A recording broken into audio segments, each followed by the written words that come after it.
Welcome back to Watch Jelly, guys. My name is Alvin. So today we'll touch on an interesting topic comparing the Hong Kong grey market for luxury watches versus Singapore market for grey market for luxury watches. So given that I've been in Singapore my whole life, and for about 2 years I lived in Hong Kong, I think I have some perspective being a watch enthusiast, someone who has been around the block, talking to enthusiasts like myself. So let's start with Hong Kong. I think Hong Kong generally, Hong Kong is certainly a watch place for sure. People have been collecting watches, I think, for 40, 50 years, if not longer. And watch shops, grey market shops selling watches are aplenty, right? And especially in the Kowloon side or in the Hong Kong Island side. I think one thing I want to say, I think people have always asked me, is Hong Kong safer or is Singapore safer?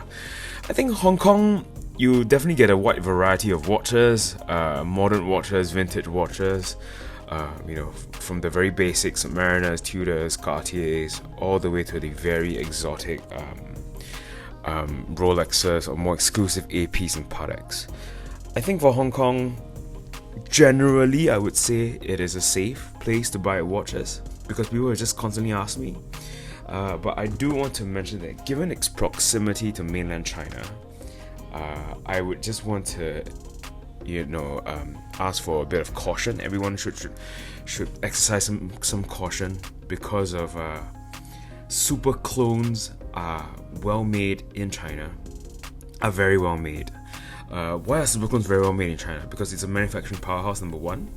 And watches with the most basic complications, like the time and dates only, those are very easy to make super clones out of. And I just want to tell everyone, you just gotta know what you're buying, and you gotta go for a trusted dealer. So from that standpoint, everyone should exercise much more caution than I would say in Singapore for Hong Kong.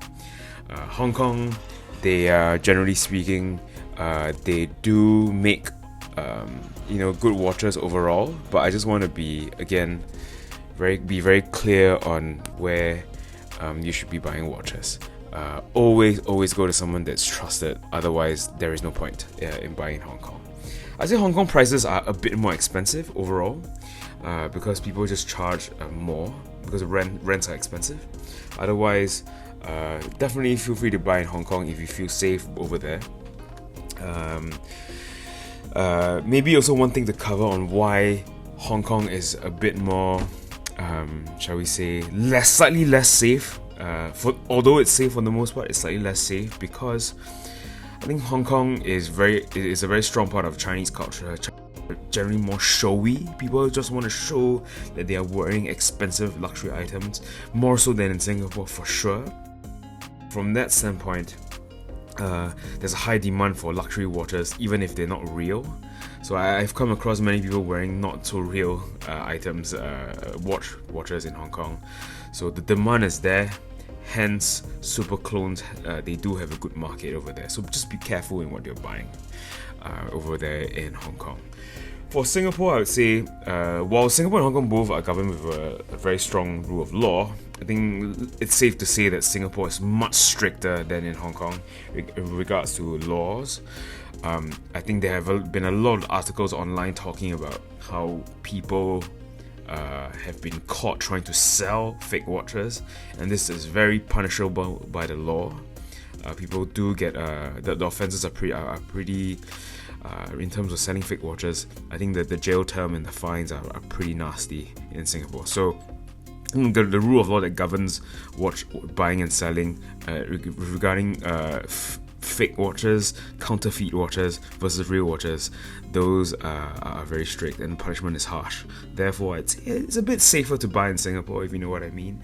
And I think if you're watching my channel, I think I do show a few watch dealers that are a bit more reputable in my opinion, but I would still recommend everyone to do your homework, and you are responsible for your own purchases, right? So I would say do your homework, know what you want to buy in general, regardless of whether you're buying in Singapore or in Hong Kong. Singapore generally, I feel, is safer. I am a bit more assured because of the rule of law. Generally speaking, it's much stricter in Singapore. Shops have to be registered, and there's no shady business going on for the most part that I'm aware of. So with that said, I round out the video. Hopefully this was helpful in letting you understand where is a good place to buy watches. You know, I think given the amount of questions and queries we've been getting in the comments, this should be helpful. That I personally slightly prefer Singapore, which I find is safer in buying watches in general. So I hope this helps. This is Alvin. Hope if you're your first time here, I hope you enjoyed the content. Please don't forget to like, share, and subscribe. Don't forget to keep watching Jelly, guys. Cheers.